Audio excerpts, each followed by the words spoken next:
இன்று எங்களோடு யாராவது புதிதாக இணைந்திருந்தால் உங்களுக்கு ஒரு விசேஷித்த வரவேற்பு. நாங்கள் திரும்பவும் வல்லமை அலைகளுக்கு நன்றி செலுத்துகிறோம். அவர்கள் இந்த வேத பாடத்தை இன்னும் அநேகர் கேட்கக்கூடியதாக அதை அவர்கள் அலைகள் மூலமாக ஒளிபரப்புகிறார்கள். அதற்காகவும் அவர்களுக்கும் ஆண்டவருக்கும் நன்றியை தெரிவிக்கிறோம். இன்று நாங்கள் கற்றுக்கொள்ள போகும் சங்கீதம் 72.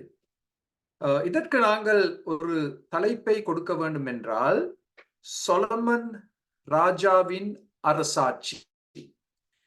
சொலமன் ராஜாவின் அரசாட்சி உண்மையாகவே ஒரு பொற்காலம் என்று சொல்ல வேண்டும். இஸ்ரவேல் சரித்திரத்தில் இப்படிப்பட்ட ஒரு பொற்காலம் அவர்களுக்கு எந்த கட்டத்திலும் வரவில்லை. சொலமன் ராஜாவின் அரசாட்சியின் கீழ் மாத்திரமே இப்படிப்பட்ட ஒரு பொற்காலம் ஏற்பட்டது. மாத்திரமல்ல, ஆங்கிலத்தில் நாங்கள் சொல்வோம், whatever his hand touched it turned to gold. அவருடைய கரம் எதை தொடுமோ அது தங்கமாக மாறும் என்று நாங்கள் சொல்வோம். அதே போல் சொலமன் ராஜாவின் அரசாட்சி காலத்தில் சொலமன் ராஜா எதை தொட்டாரோ அது எல்லாம் பொன்னாகவும் வெள்ளியாகவும் மாற்றமடைந்தது. இந்த சங்கீதம் நாங்கள் 2 விதத்தில் பார்க்கலாம். ஒன்று, இது சொலமன் ராஜா தனக்காக செய்த ஜெபம் என்று சொல்ல முடியும். இல்லாவிட்டால் சொலமன் ராஜாவுடைய அப்பா தாவீது அவருக்காக செய்த ஜெபம் என்ற முறையிலும் இதை நாங்கள் எடுத்துக்கொள்ள முடியும். ஆனால் இந்த சங்கீதத்தை நீங்கள் கவனமாக படித்தால் இங்கே சொல்லப்பட்டுள்ள எல்லா சத்தியங்களும் சொலமன் ராஜாவின் அரசாட்சியின் கீழ் பரிபூர்ணமாக்கப்படவில்லை. அப்படி என்று சொன்னால் இது வரப்போகிற மேசியாவின் ராஜ்யத்தை எடுத்து காண்பிக்கும் ஒரு சங்கீதமாகவும் அமைய வேண்டும். ஏனென்றால் இங்கே சொல்லப்பட்டுள்ள எல்லா காரியங்களும் மேசியா, கர்த்தராகிய இயேசு கிறிஸ்து தம்முடைய ராஜ்யத்தை இந்த பூமியில் நிலைநாட்டும் பொழுதுதான் அவை பரிபூர்ணமாக நடைபெறும் என்று நாங்கள் உறுதியாக கூற முடியும். சங்கீதங்களை நாங்கள் வெவ்வேறு விதமாக பிரிக்கலாம். அதில் ஒரு பிரிவு தான் இது, ஒரு ராயல் சாம், ராஜரீக சங்கீதம், ராஜாக்களோடு சம்பந்தப்பட்ட ஒரு சங்கீதம். அதையும் நீங்கள் மனதில் வைத்திருக்க வேண்டும். இந்த அதிகாரத்தை நாங்கள் வாசிப்பதற்கு முன் 2 சாமுவேல் புத்தகத்தில் இருந்து 2 வசனங்களை வாசிக்க வேண்டும். அது உங்களுடைய திரையில் நீங்கள் காணலாம். இது ஆண்டவர் தாவீதுக்கு கொடுத்த உடன்படிக்கை என்று நாங்கள் சொல்லலாம். உன் நாட்கள் நிறைவேறி நீ உன் பிதாக்களோடே நித்திரை பண்ணும் போது நான் உனக்கு பின் உன் கற்ப பிறப்பாகிய உன் சந்ததியை எழுப்புவேன், அவன் ராஜ்யத்தை நிலைப்படுத்துவேன்.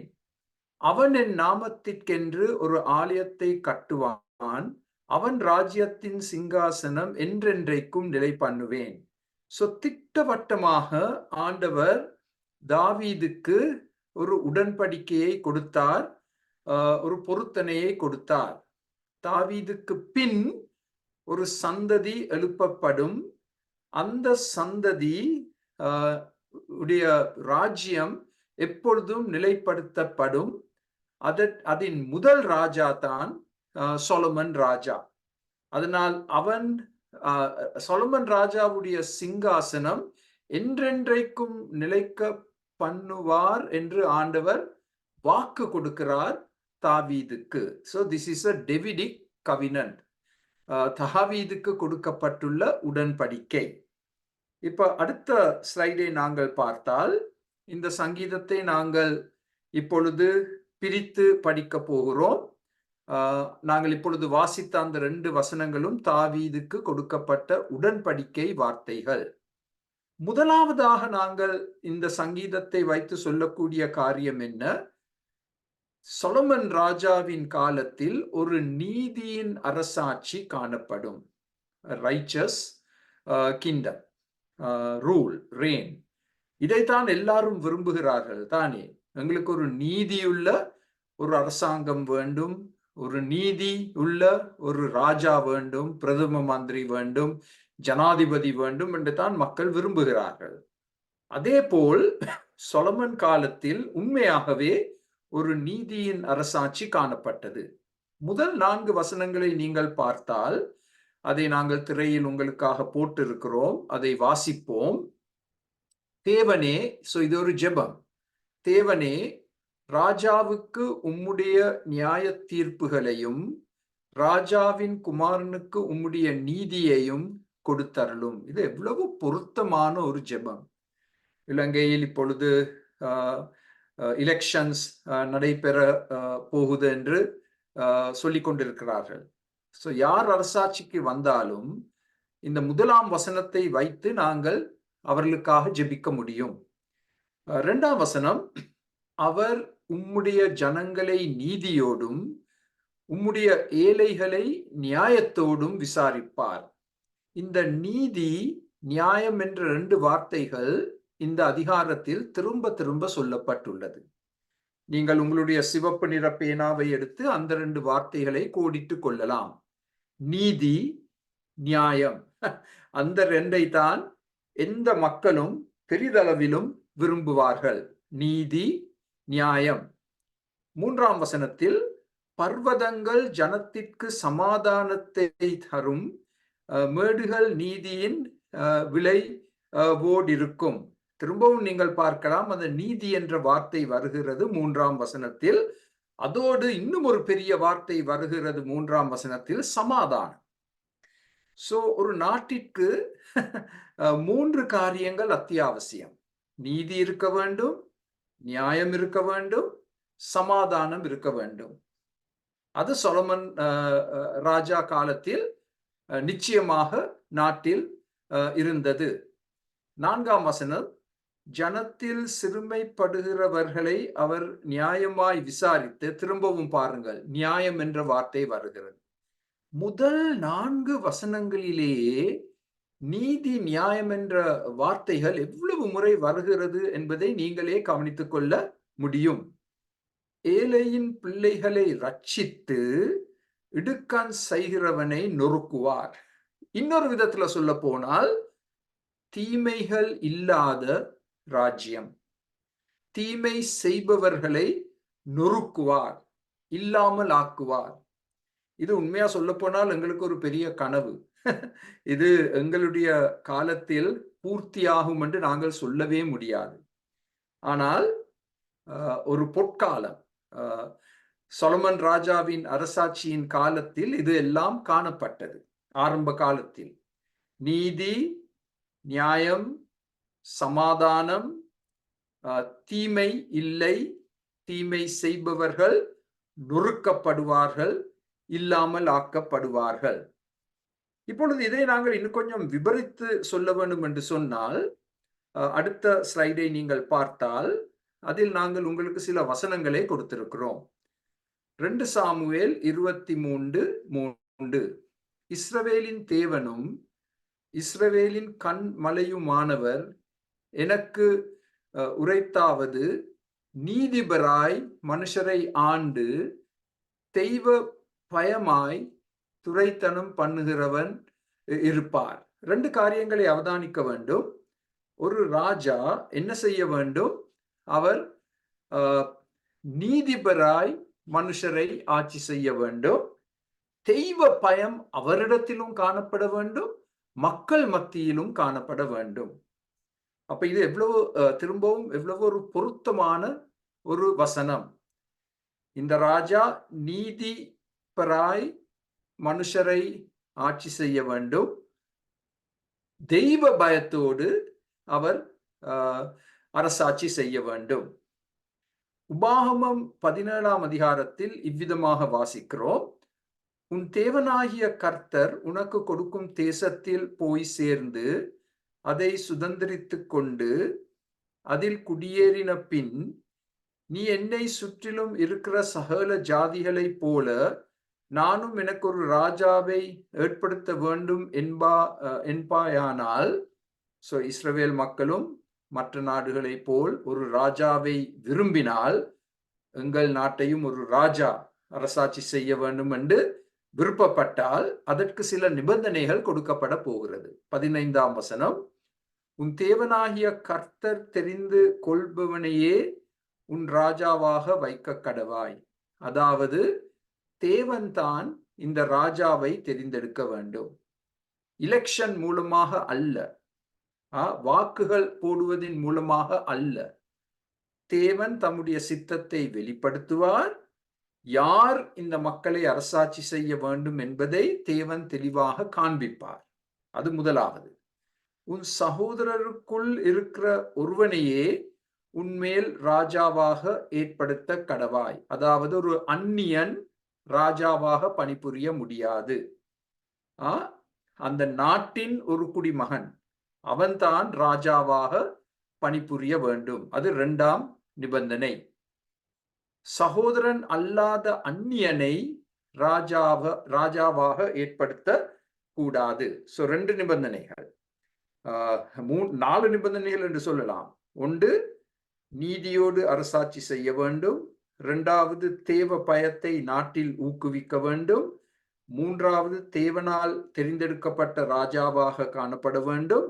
4வதாக, அது அந்த நாட்டின் ஒரு குடிமகனாக இருக்க வேண்டும், அந்நியனாக இருக்க கூடாது. இப்ப அடுத்த ஸ்லைடை பார்ப்போம்.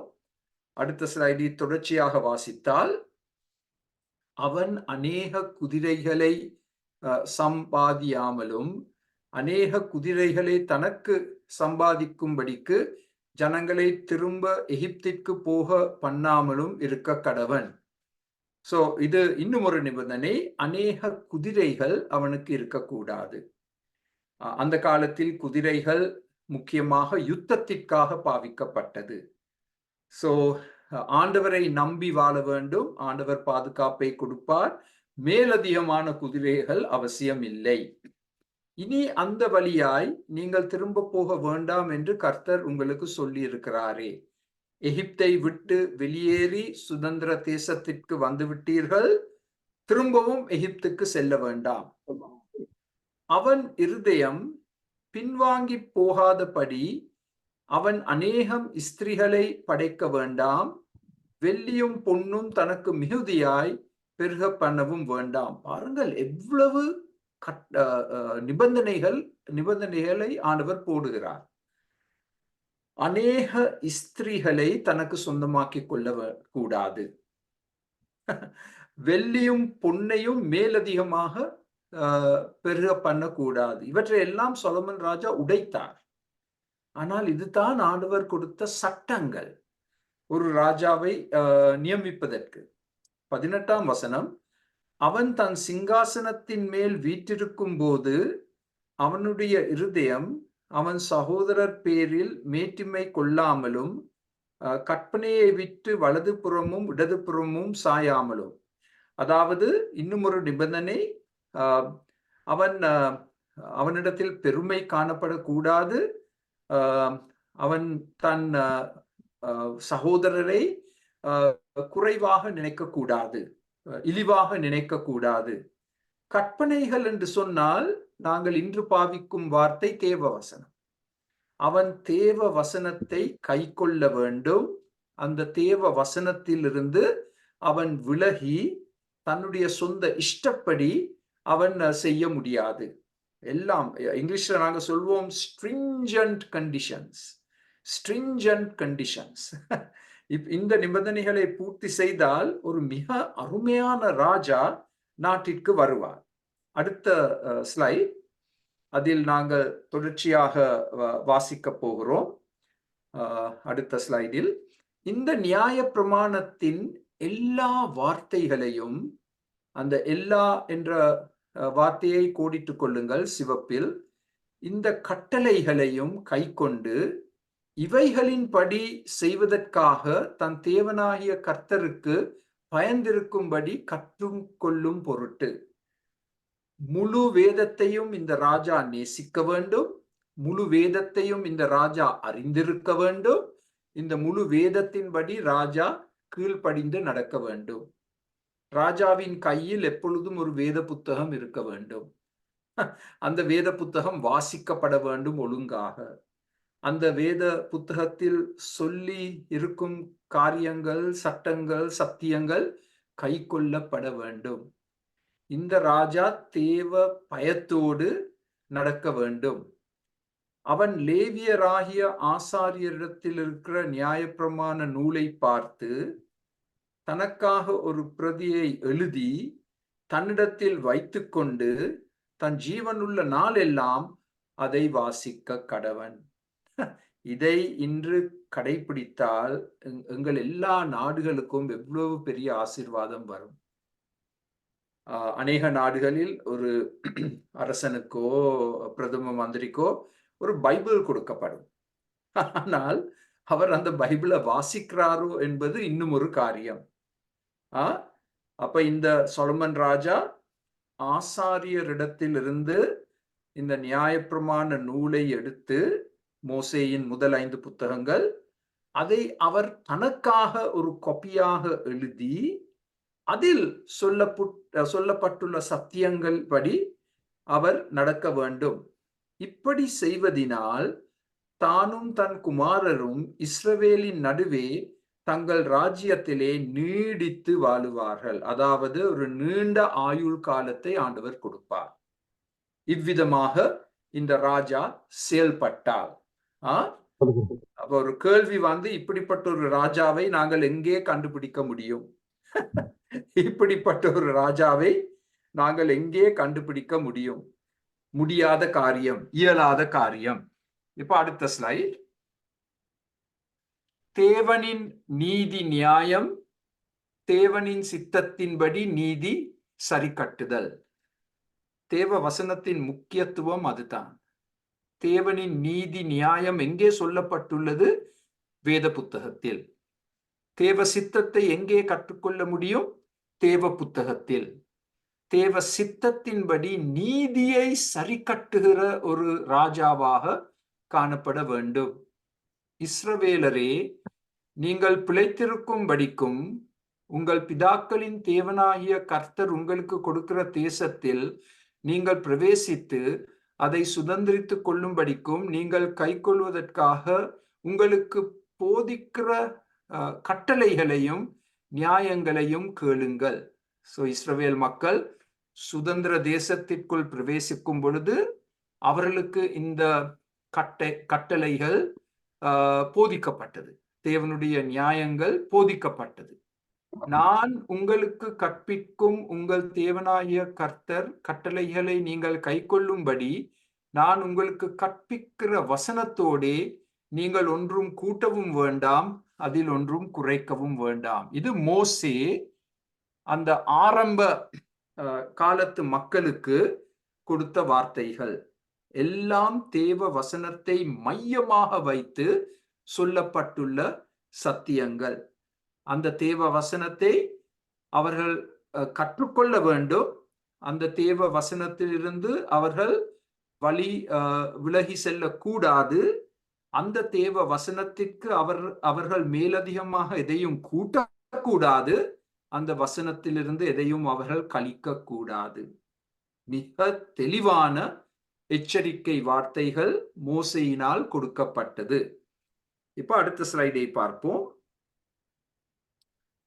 இவ்விதமாக தேவ வசனத்தின்படி தேவ பயத்தோடு ஒரு ராஜா தன் ராஜ்யத்தை கட்டி எழுப்பினால் சில அருமையான விளைவுகளை காண முடியும். என்ன விளைவுகள்? ஒரு விளைவு வந்து நீண்ட அரசாட்சி காலம். சங்கீதம் 72:5 சூரியனும் சந்திரனும் உள்ள மட்டும் அவர் உமக்கு தலைமுறை தலைமுறையாய் பயந்திருப்பார்கள். இந்த ராஜாவுக்கு மக்கள் பயப்பட்டு நடப்பார்கள், மாத்திரமல்ல தேவனுக்கு பயப்பட்டு நடப்பார்கள். இந்த ராஜாவுக்கு ஆண்டவர் ஒரு நீண்ட ஆயுள் காலத்தை, அரசாட்சி காலத்தையும் கொடுப்பார். சங்கீதம் 72:15 அவர் பிழைத்திருப்பார். பிழைத்திருப்பார் என்ற வார்த்தையின் அர்த்தம், ஆண்டவர் அவருக்கு நீண்ட ஆயுள் காலத்தை கொடுப்பார். இதுதான் அந்த காலத்தில் இருந்த எல்லா ராஜாக்களும் மிகவும் விருப்பப்பட்ட ஒரு காரியம். ஆண்டவரை அறியாத ராஜாக்கள் கூட இதை விருப்பப்பட்டார்கள். நீண்ட காலம் வாழ வேண்டும், நீண்ட அரசாட்சி நடைபெற வேண்டும். தானியேல் கதையை எடுத்து பார்த்தால், தானியேல் சிங்க குகைக்குள் போடப்பட்டார். இது தேவனை அறியாத ஒரு ராஜா. அந்த ராஜா அடுத்த நாள் காலையில் தானியேலை விசாரிக்க செல்லும் பொழுது, தானியேல் மரித்து விட்டாரோ என்ற பயத்தோடு செல்லும் பொழுது தானியேல் கூறிய வார்த்தைகள். அப்பொழுது தானியேல், ராஜாவே நீர் என்றும் வாழ்க. இந்த வார்த்தைகளைத்தான் எந்த ராஜாவும் தன் மக்களிடமிருந்து கேட்க விருப்பப்படுவார். இங்கிலாந்து நாட்டில் லாங் லிவ் த குவீன் என்று சொல்லுவாங்க, லாங் லிவ் த கிங் என்று சொல்லுவாங்க. மகாராணி நீண்ட காலம் உயிர் வாழ்வார்களாக என்று குடிமக்கள் ராணியையும் ராஜாவையும் ஆசீர்வதிப்பார்கள். அதே போல் பொதுமக்கள் ராஜாவை பார்த்து, ராஜாவே நீர் என்றும் வாழ்க என்ற வார்த்தைகளை கேட்க அந்த ராஜா மிகவும் விருப்பப்படுவார். என்ன விளைவுகள்? ஆண்டவர் சொலமன் ராஜாவுக்கு நீண்ட ஆயுள் காலத்தை கொடுத்தார், ஒரு நீண்ட அரசாட்சி காலத்தையும் கொடுத்தார். கிட்டத்தட்ட 40 வருஷங்கள் என்று நாங்கள் சொல்லலாம். அமெரிக்கா போன்ற நாடுகளில் 8 வருஷங்களை தான் கொடுப்பாங்க, 8 வருஷங்கள் மாத்திரம்தான். அதற்கு மேல் ஜனாதிபதியாக இருக்க முடியாது. ஆனால் சொலமன் ராஜாவுக்கு, தாவீது ராஜாவுக்கு 40 வருஷ காலம் அரசாட்சி செய்ய அவர்களுக்கு அனுமதி கொடுக்கப்பட்டது. யாரோ உங்களோட மைக்க மியூட் பண்ண இல்ல, தயவு செய்து மியூட் பண்ணி கொள்ளுங்க, உங்களோட குரல் கேக்குது. நன்றி. இப்போ அடுத்த ஸ்லைடை நாங்கள் பார்த்தால் அதில் இன்னும் 2 வசனங்களை நாங்கள் பார்க்க போகிறோம். ராஜா பசுமையுள்ளவராகவும் ஆரோக்கியம் உள்ளவராகவும் இருப்பார். அதுவும் முக்கியம் தானே. ராஜாவுக்கு நல்ல உடல் ஆரோக்கியம் இருக்க வேண்டும். வியாதி வந்தால் அது ஒரு பெரிய கஷ்டம், அது ஒரு சோதனை. சொலமன் ராஜா ஆரோக்கியம் உள்ளவராக இருக்க வேண்டும், பசுமையுள்ளவராக இருக்க வேண்டும். He must be fresh. He must have fresh ideas. புது புது எண்ணங்களோடு அவர் செயல்பட வேண்டும். அவரிடத்தில் ஒரு பசுமை காணப்பட வேண்டும். அது மிக அழகாக இந்த 6ஆம் வசனத்தில் சொல்லப்பட்டுள்ளது. புல் அறுப்புண்ட வெளியின் மேல் பெய்யும் மழையைப் போலவும் பூமியை நனைக்கும் தூறலைப் போலவும் இறங்குவார். எப்படி மழை பெய்யும் பொழுது காய்ந்து போன புல் திரும்ப நன்றாக செழிப்பாக வளருமோ, காலையில் நாங்கள் நிலத்தை பார்க்கும் பொழுது பூமியை நனைக்கும் தூறலை பார்க்கிறோம், டியூ என்று சொல்வோம் ஆங்கிலத்தில். அதே போல் ஆண்டவர் இந்த ராஜா மேல் அந்த மலை போல் அவர் பெய்ய வேண்டும். ராஜாவின் மேல் ஒவ்வொரு நாள் காலையிலும் அந்த தூறல் காணப்பட வேண்டும், அவர் செழிப்பாக பசுமையாக காணப்படுவதற்காக. அவர் செழிப்பாக இருந்தால், ஆரோக்கியம் உள்ளவராக இருந்தால், இன்னும் ஒரு பெரிய நல்ல அருமையான விளைவு, நாட்டிற்கு மிகுந்த செழிப்பு ஏற்படும். எகனாமிக் ப்ராஸ்பெரிட்டி, பொருளாதாரம் பெருகும், மிகுந்த செழிப்பு. 7ஆம் வசனம், அவருடைய நாட்களில் நீதிமான் செழிப்பான், சந்திரன் உள்ள வரைக்கும் மிகுந்த சமாதானம் இருக்கும். மிகுந்த சமாதானம் என்ற வார்த்தையை கோடிட்டுக் கொள்ளுங்கள், நீதிமான் செழிப்பான் என்ற வார்த்தைகளையும் கோடிட்டுக் கொள்ளுங்கள். இன்றைய உலகத்தில் இதெல்லாம் கனவுகள். இது நடைபெறுகிறது என்று எங்களால் சொல்ல முடியாது இன்றைய உலகத்தில். ஆனால் சொலமன் ராஜா காலத்தில் நீதிமான் செழிப்பான். ஏன்? தீமை செய்பவர்களை இந்த ராஜா இல்லாமல் ஆக்குவார். நாட்டில் மிகுந்த சமாதானம் இருக்கும். சாதாரண சமாதானம் அல்ல, மிகுந்த சமாதானம். திரும்பவும் கூறுகிறேன், அதனால்தான் சொலமன் ராஜாவின் காலம் பொற்காலம் என்று சொல்லப்பட்டது. யுத்தம் எதுவும் நடைபெறவில்லை சொலமன் ராஜாவின் காலத்தில். மிகுந்த சமாதானம் நாட்டில் காணப்பட்டது. நீதிமொழிகள் புத்தகத்தில் இந்த 2 அருமையான வசனங்களை பார்க்கிறோம். நீதி ஜனத்தை உயர்த்தும், பாவமோ எந்த ஜனத்துக்கும் இகழ்ச்சி. இந்த ஒரு வசனம் எல்லா உலக தலைவர்களுக்கும் அத்தியாவசியமாக கொடுக்கப்பட வேண்டிய வசனங்கள். நீதி மாத்திரமே ஒரு ஜனத்தை உயர்த்தும். இன்றைய உலகத்தை எடுத்து பார்த்தால் எங்களுக்கு எவ்வளவு பெரிய யுத்த ஆயுதங்கள் இருக்கோ அதை வைத்துத்தான் ஒரு நாடு தன்னை பெருமை பாராட்டும். எங்களுக்கு இவ்வளவு அணுகுண்டுகள் இருக்கு என்றெல்லாம் மற்ற நாடுகளை பயமுறுத்துவார்கள். ஆனால் ஆண்டவர் கூறுகிறார், யுத்த ஆயுதங்கள் எங்களுக்கு அவசியம் இல்லை, அணுகுண்டுகள் எங்களுக்கு அவசியம் இல்லை. நாட்டில் நீதி காணப்பட்டால் அது தானாகவே அந்த ஜனத்தை உயர்த்தும். பாவம் காணப்பட்டால் அந்த ஜனங்கள் இகழ்ச்சி அடைவார்கள், தோல்வி அடைவார்கள், நாடு அழிவடையும். நீதிமொழிகள் 29:2, நீதிமான்கள் பெருகினால் ஜனங்கள் மகிழுவார்கள், துன்மார்க்கன் ஆளும் போதோ ஜனங்கள் தவிப்பார்கள். எவ்வளவு உண்மை!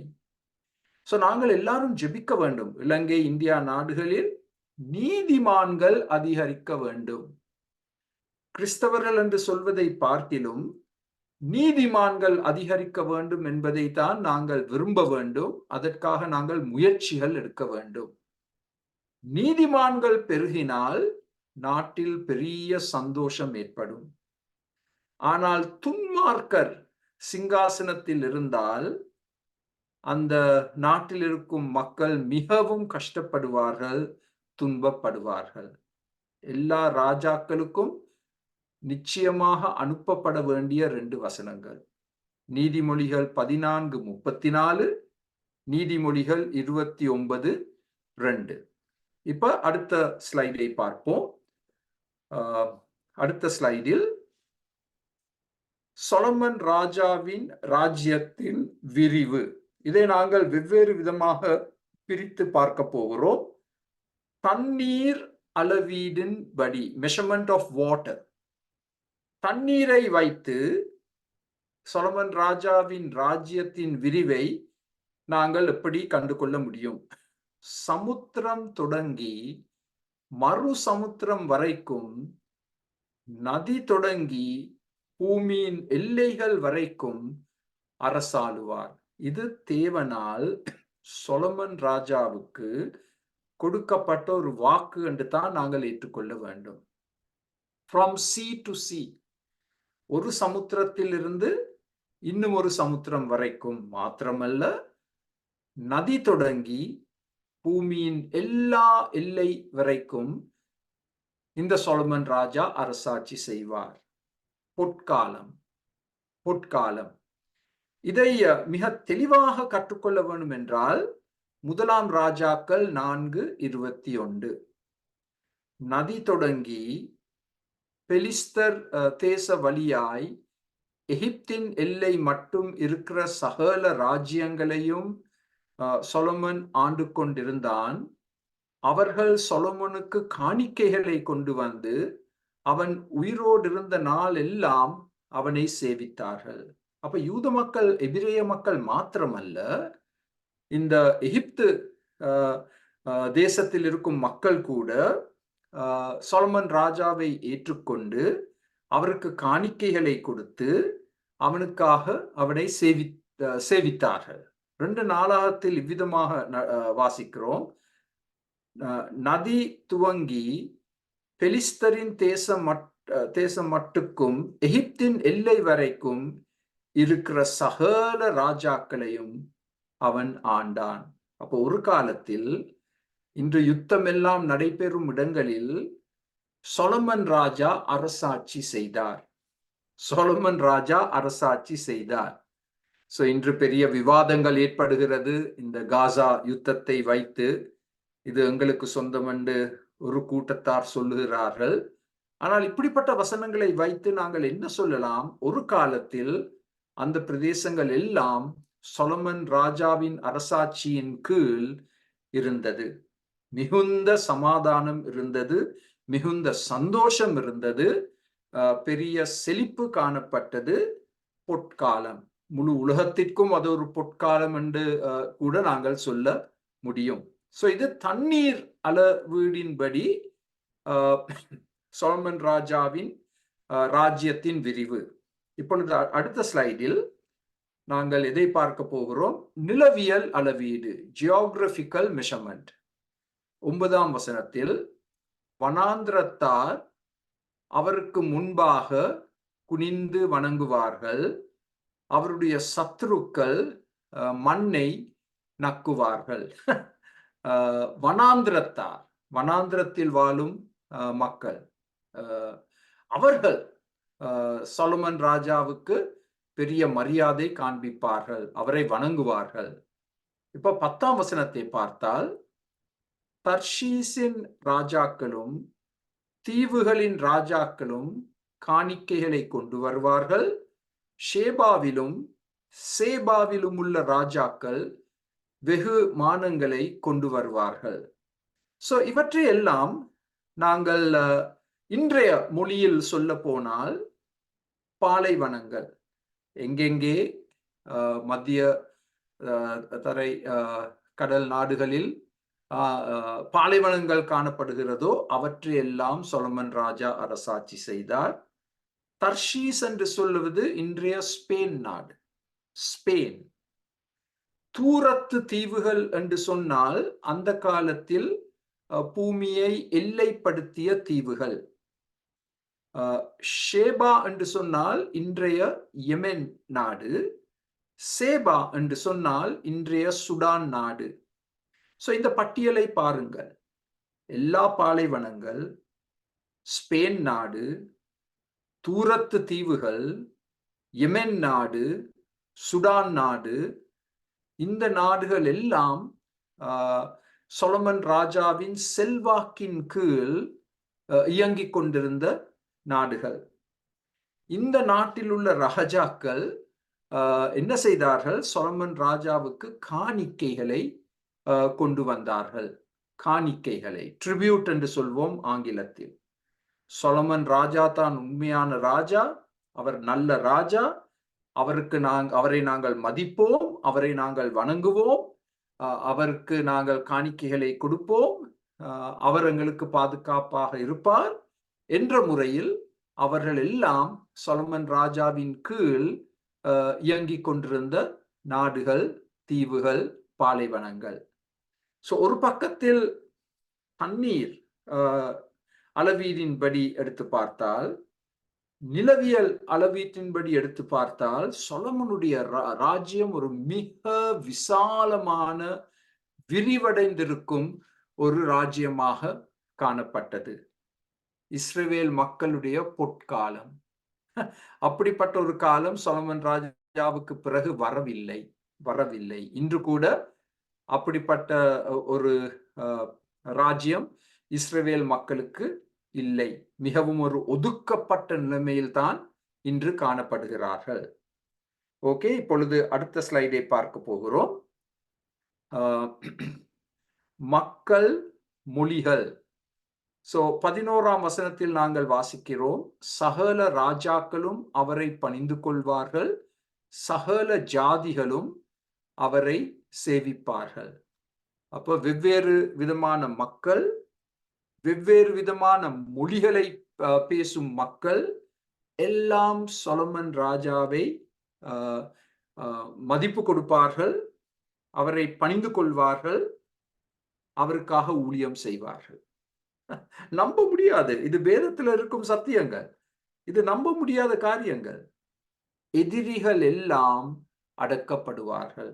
9ஆம் வசனத்தின்படி யாரும் சொலமன் ராஜாவுக்கு விரோதமாக எதிர்ப்பு காட்ட மாட்டார்கள். ஆனால் யாராவது கொஞ்சம் கூட கலகம் செய்தால் அவர்கள் எல்லாரும் அடக்கப்படுவார்கள். சோ நாங்கள் இவ்விதமாகவும் இதை நாங்கள் விளக்க முடியும். யூப்ரட்டிஸ் நதி அது கிழக்கு முனை, தர்ஷீஸ் அது மேற்கு முனை, சேபா அது தெற்கு முனை. அப்ப இந்த 3 முனைகளை வைத்து 3 பாயிண்ட்ஸ், கிழக்கு, மேற்கு, தெற்கு, அவ்வளவு விசாலமாக சொலமனுடைய ராஜ்யம் பரவி இருந்தது. இந்த 3 திசைகளிலும், இந்த 3 முனைகளிலும் அவருடைய ராஜ்யம் பரவி இருந்தது. கிழக்கு, மேற்கு, தெற்கு. சோ சொலமன் ராஜாவுக்கு எவ்வளவு பெரிய சிலாக்கியம்.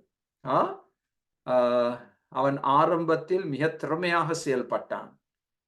இப்பொழுது நாங்கள் 4வதாக பார்க்க போகும் சத்தியம் ராஜாவின் பாசம். சொலமன் ராஜாவிடம் தேவ பயம் இருந்தது, மக்களுடைய மரியாதை இருந்தது, அவன் தேவ வசனத்தின்படி இயங்கினான் ஆரம்ப காலத்தில். இப்பொழுது அவனுடைய உள்ளத்தை எடுத்து பார்த்தால் பாசம் நிறைந்த உள்ளம். 11ஆம் வசனத்தில் வாசிக்கிறோம், சகல ராஜாக்களும் அவரை பணிந்து கொள்வார்கள், சகல ஜாதிகளும் அவரை சேவிப்பார்கள். ஏற்கனவே பார்த்தோம். இப்ப பாருங்கள் 12ஆம் வசனம், கூப்பிடுகிற எளியவனையும் உதவியற்ற சிறுமையானவர்களையும் அவர் விடுவிப்பார். ஒவ்வொரு நாட்டிலும் இப்படிப்பட்ட மக்கள் காணப்படுவார்கள். எளியவர்கள், சிறுமைப்படுத்தப்பட்டவர்கள்.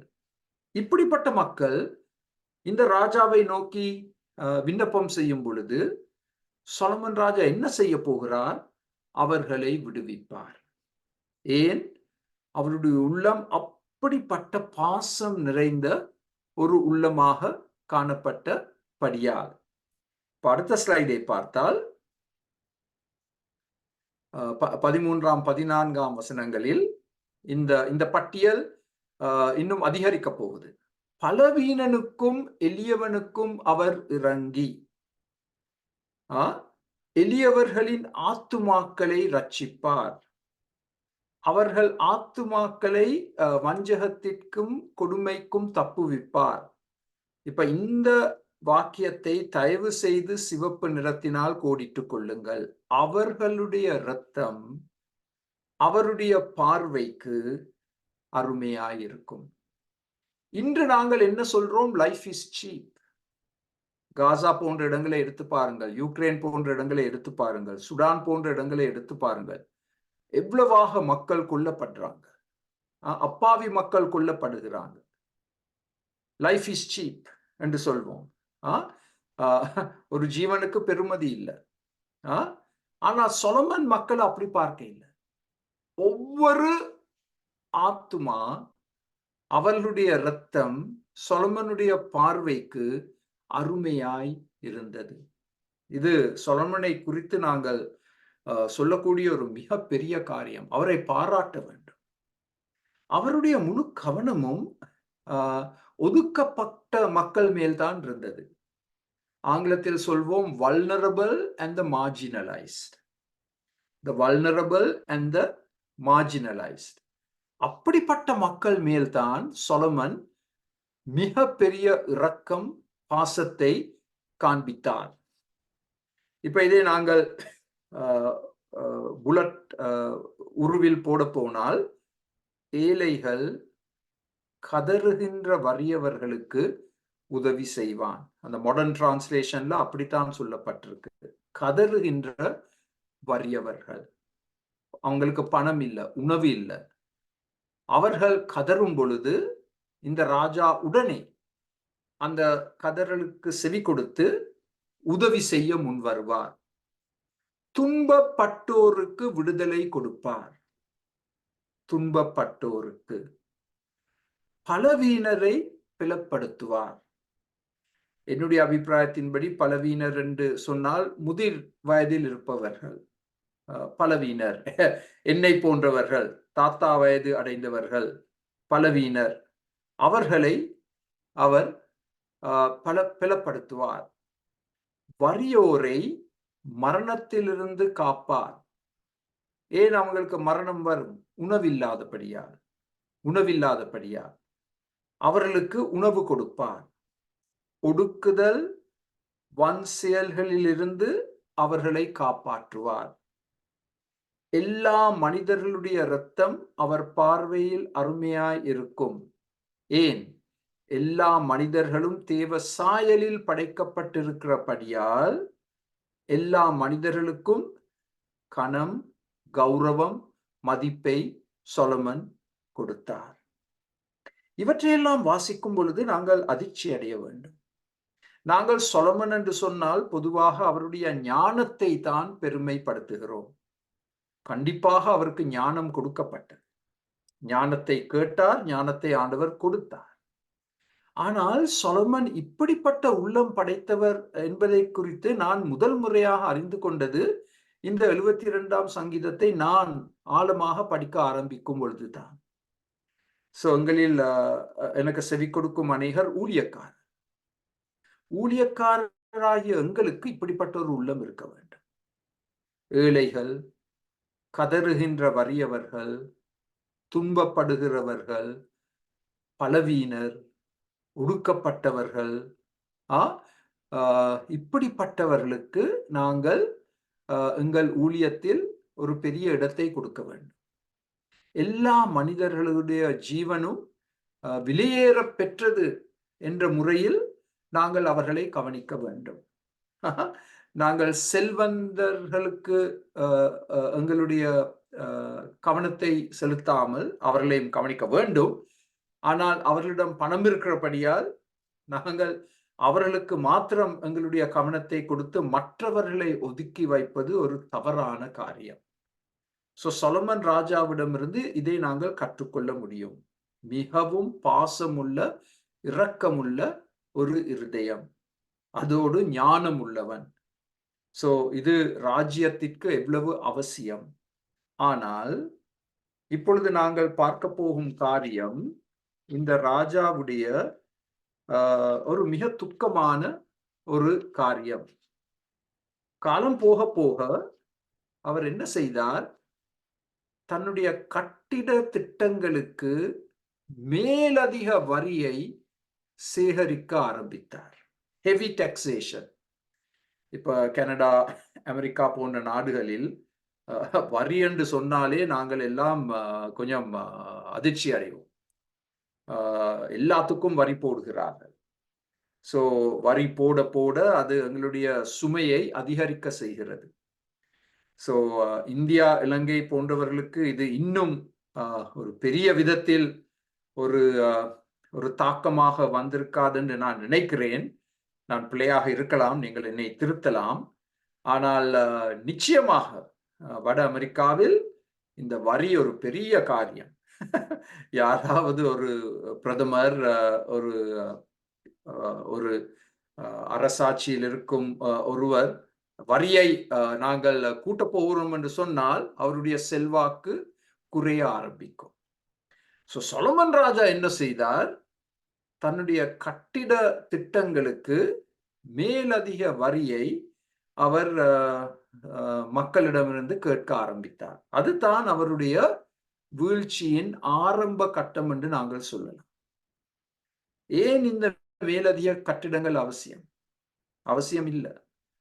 ஆனால் தன்னுடைய பெருமையை காண்பிப்பதற்காக மிக பெரிய கட்டிடங்களை கட்ட ஆரம்பித்தார். ஆடம்பர சொகுசு கட்டிடங்களை கட்ட ஆரம்பித்தார். அந்த பணம் எங்கிருந்து வந்தது?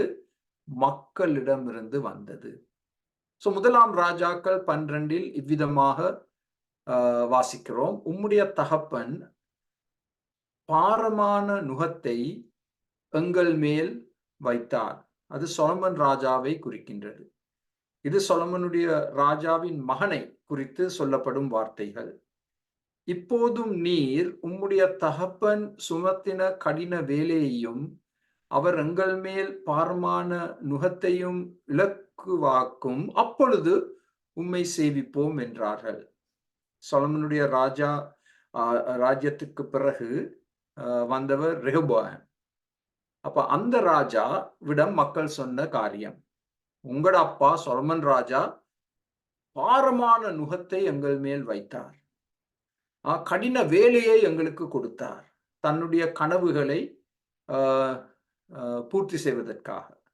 அதையெல்லாம் நீர் குறைத்தால் நாங்கள் சந்தோஷத்தோடு உமக்கு இணங்கி நடப்போம் என்று புத்திமதி சொன்னார்கள். ஆனால் ரெகபோயம் அதை கேட்கவில்லை. ராஜ்யம் 2ஆக பிளவடைந்தது சொலமன் ராஜாவுக்கு பிறகு. அருமையான ஆரம்பம். ஆனால் காலம் போக போக பெருமையின் காரணமாக Solomon Raja he began to lose it. அதை இழக்க ஆரம்பித்தார். 5ஆவதாக நாங்கள் பார்க்க வேண்டிய காரியம் செழிப்பு செல்வங்கள். சொலமன் ராஜாவின் அரசாட்சியின் கீழ் அவர் பிழைத்திருப்பார். அதாவது ராஜா பிழைத்திருப்பார், நீண்ட காலம் உயிர் வாழ்வார். ஷேபாவின் பொன் அவருக்கு கொடுக்கப்படும்.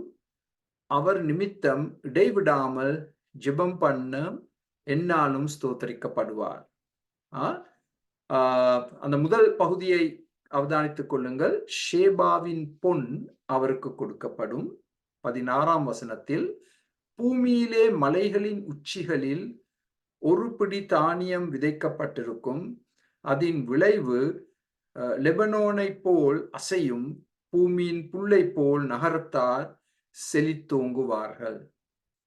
ஒரு சின்ன விதையை விதைத்தால் அதிலிருந்து வரப்போகிற மிக பெரிய அறுவடை.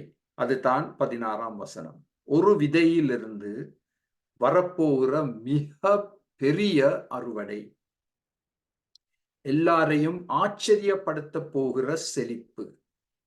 சொலமன் ராஜாவின் அரசாட்சியின் கீழ் மிகப்பெரிய செழிப்பு இருந்தது, செல்வங்கள் இருந்தது.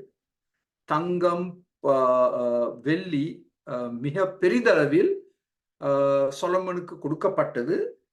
நாட்டில் அது கற்களை பார்க்கிலும் அதிகமாக காணப்பட்டது என்று ஓரிடத்தில் வாசிக்கின்றோம். Economic prosperity.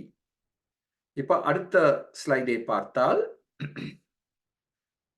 இந்த ஒரு நாட்டின் செழிப்பை எடுத்து காண்பதற்கு இந்த 3 காரியங்கள் இருக்க வேண்டும். அந்த காலத்தில் தங்கம் இருக்க வேண்டும், அதோடு நாங்கள் வெள்ளியையும் கூட்டலாம், தங்கம் வெள்ளி. தானியம் இருக்க வேண்டும், பெரிதளவில் தானியம் இருக்க வேண்டும், பழங்கள் இருக்க வேண்டும். இந்த 3ம் சொலமன் ராஜாவின் அரசாட்சியின் கீழ் நாட்டில் எல்லா இடங்களிலும் காணப்பட்டது. தங்கம், வெள்ளி, தானியம், ஒரு விதையை விதைத்தால் வருகிற பெரிய அறுவடை, பழங்கள், ஏராளமான பழங்கள். மற்ற நாடுகள் சொலமனின் ராஜ்யத்தை பார்க்கும் பொழுது அவர்கள் மிகவும் பொறாமை அடைந்திருக்க கூடும். அடே பாருங்கள், இவருடைய நாடு இப்படி இருக்கே, இப்படிப்பட்ட செல்வங்கள் இருக்கே, இப்படிப்பட்ட செழிப்பு இருக்கே என்று அவர்கள் பொறாமைப்பட்டிருக்க வேண்டும். இப்ப 6ஆவதாக நாங்கள் பார்க்க போகும் காரியம் ஜெபம்.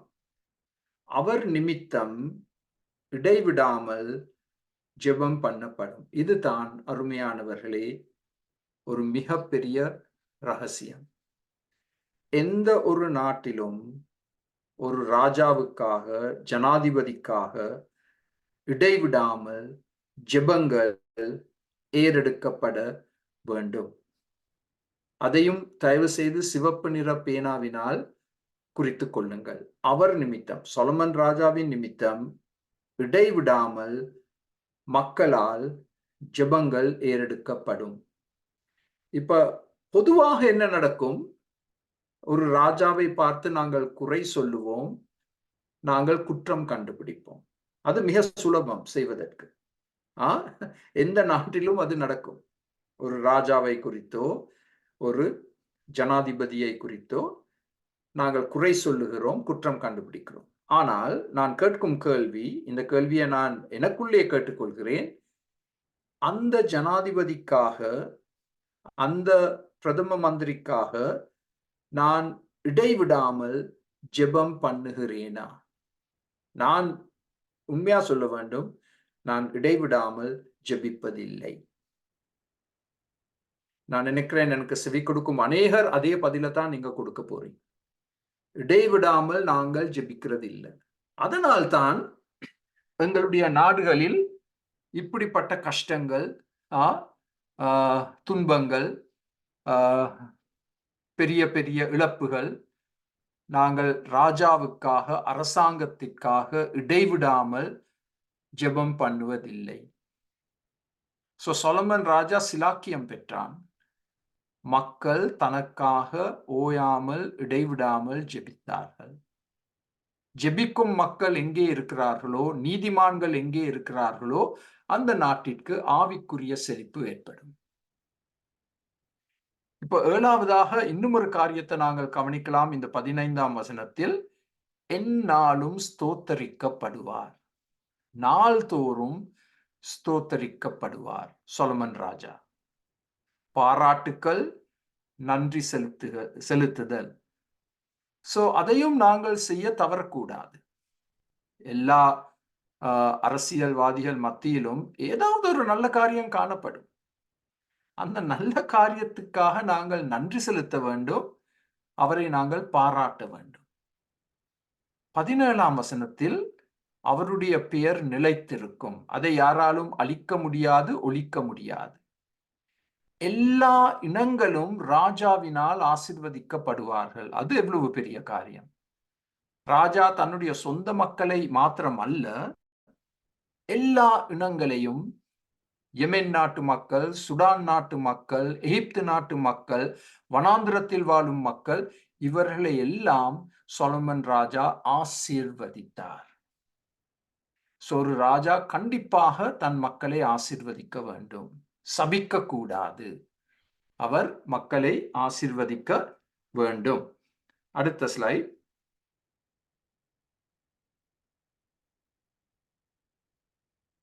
பதினேழாம் வசனத்தின்படி, ஆசீர்வதிக்கப்பட்ட ராஜா என அவரை அழைப்பார்கள்.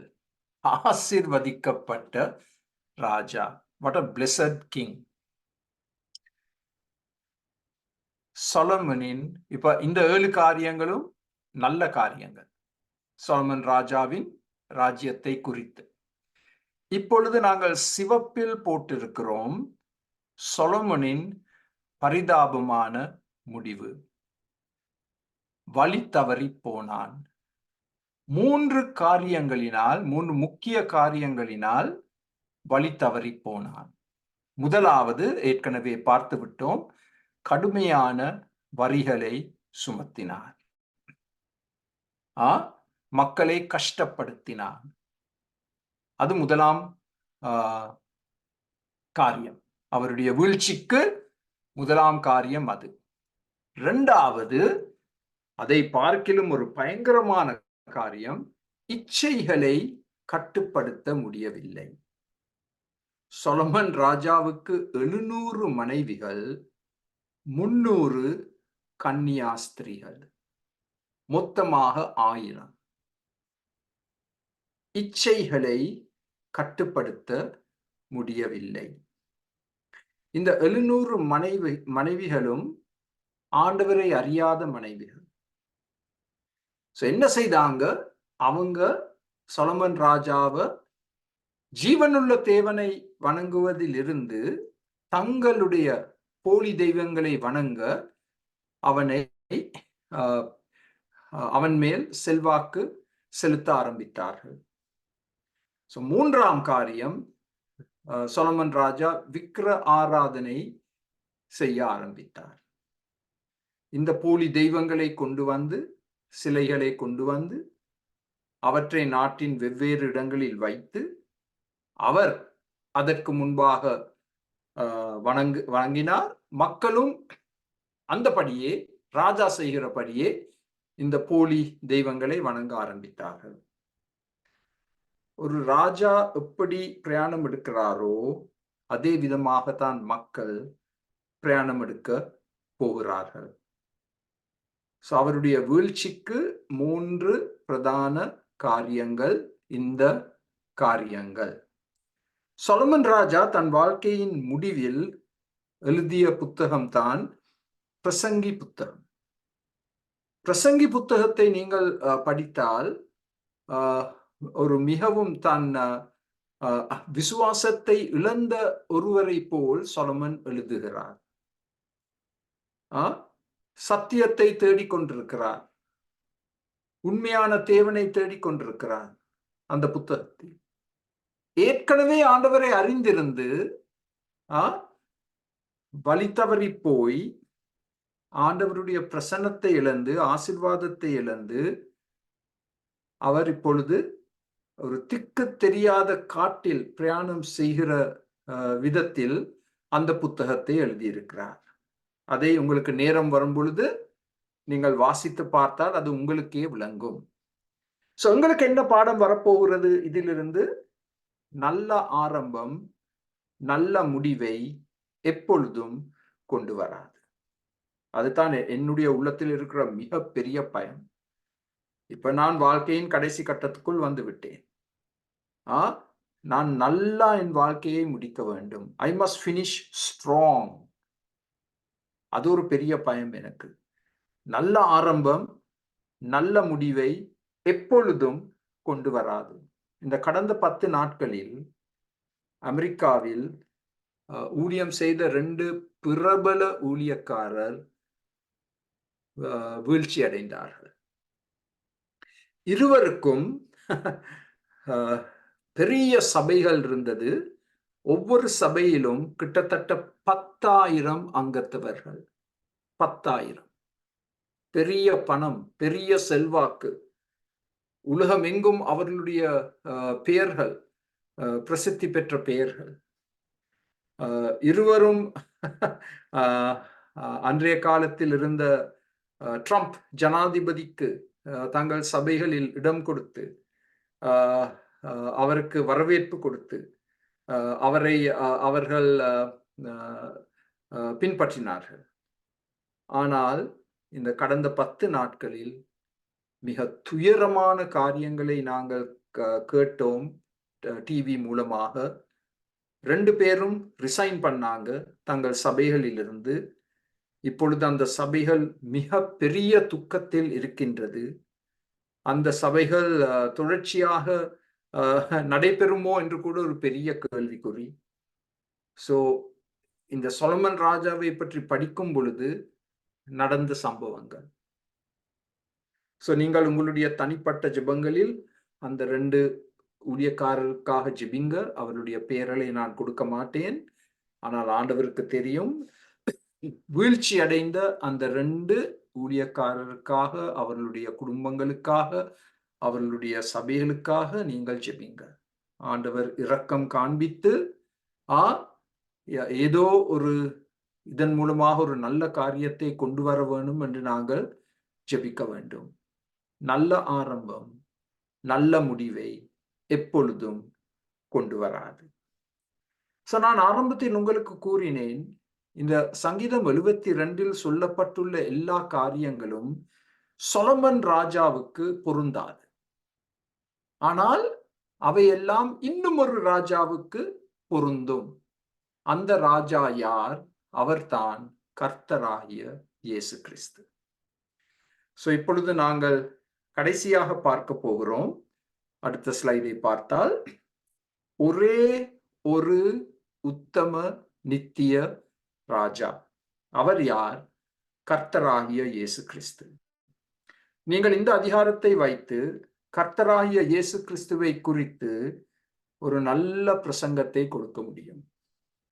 உங்கள் மக்களை ஊக்குவிக்கும் கர்த்தராகிய இயேசு கிறிஸ்துவை பின்பற்ற வேண்டிய ஒரு மிக பெரிய ஆர்வத்தை நீங்கள் உருவாக்க முடியும். இந்த அதிகாரத்தை வைத்து சங்கீதம் 72 கர்த்தராகிய இயேசு கிறிஸ்துவின் ராஜ்யத்தை குறித்து நீங்கள் விளக்கம் கொடுக்க முடியும்.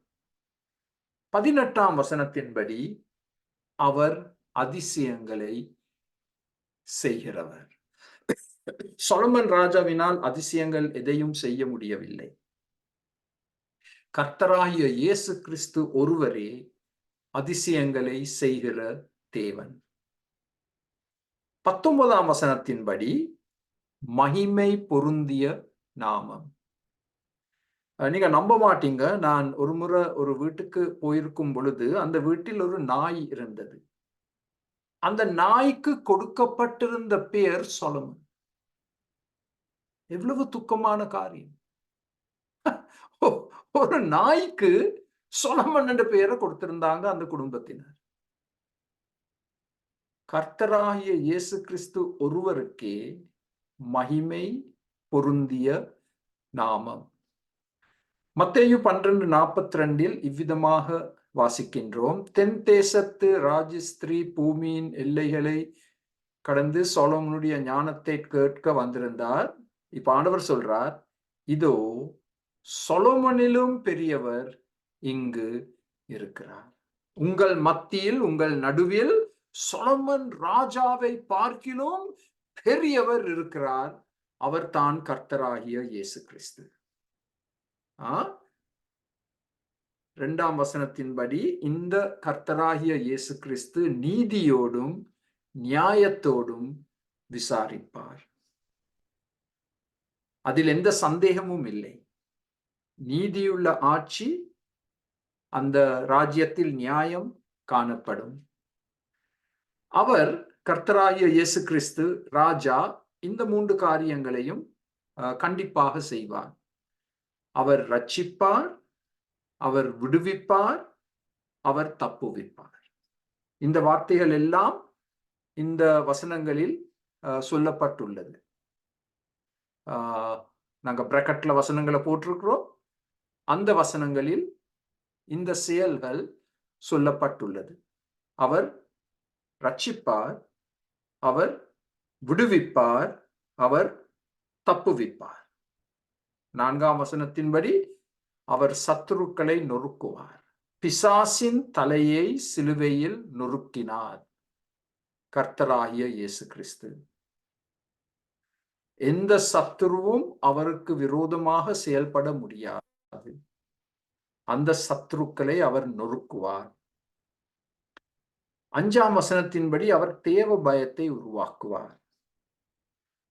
ஏசாயா புத்தகத்தில் நாங்கள் வாசிக்கின்றோம், கர்த்தராகிய இயேசு கிறிஸ்து பூமிக்கு வந்த பொழுது சொல்லப்பட்டுள்ள காரியம், தேவ பயம் அவர் மேல் இறங்கும், அந்த தேவ பயத்தில் அவர் மகிழுவார் என்று சொல்லப்பட்டுள்ளது. கர்த்தராகிய இயேசு கிறிஸ்து அவர் ஆட்சி செய்யும் பொழுது எல்லா மக்கள் மத்தியிலும் அவர் தேவ பயத்தை உருவாக்குவார். தேவ பயம் இல்லாதபடியால் தான் ஒரு நாடு மிகவும் மோசமான நிலைமைக்கு தள்ளப்படும். 7ஆம் வசனத்தின்படி மிகுந்த சமாதானத்தை அவர் கொண்டு வருவார். அவருடைய பெயர் சமாதான பிரபு. இந்த சமாதான பிரபு பூமியெங்கும் மிகுந்த சமாதானத்தை கொண்டு வருவார். அவருடைய 1000 வருஷ அரசாட்சி காலத்தில் பூமியில் மலையை போல் அவர் எங்கள் மேல் இறங்குவார். அதாவது நாங்கள் வறண்டு போயிருக்கும் பொழுது, உற்சாகத்தை இழந்திருக்கும் பொழுது, மலையை போல் எங்கள் மேல் இறங்கி எங்களை அவர் செழிப்படைய வைப்பார், உற்சாகப்படுத்துவார். அவர் எங்களுக்கு ஒரு ஃப்ரெஷ்னஸ், ஒரு பசுமையை கொண்டு வருவார்.